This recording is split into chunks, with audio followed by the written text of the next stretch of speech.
O segredo para um bom resultado do alinhamento brasileiro da linha Brazilian Coffee está na aplicação correta da prancha.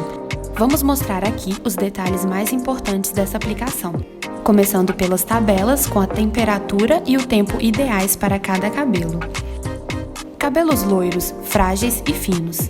O tempo de pausa após a aplicação da progressiva é de 40 minutos e a prancha deve ser passada de 10 a 12 vezes por mecha, em uma temperatura de 180 graus Celsius.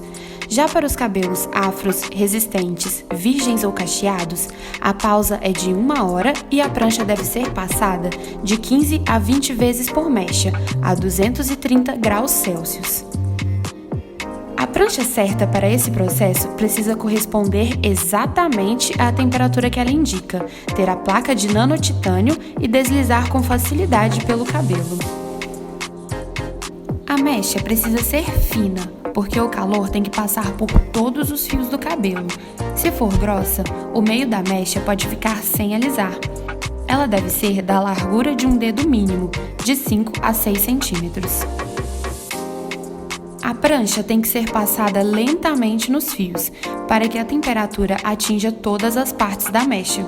O melhor ângulo para essa tarefa é o de 90 graus. Assim, o seu braço consegue ficar confortável durante o processo. Um erro comum é escovar os cabelos antes de pranchar. Você deve apenas bater o secador nos fios, sem escovar, para que o produto permaneça no cabelo para a aplicação da prancha. Quando o cabelo é loiro, além de deixar a temperatura mais baixa, recomendamos também que o produto seja aplicado junto com a monodose da Miracle Platinum, para garantir que as mechas não vão ficar amareladas.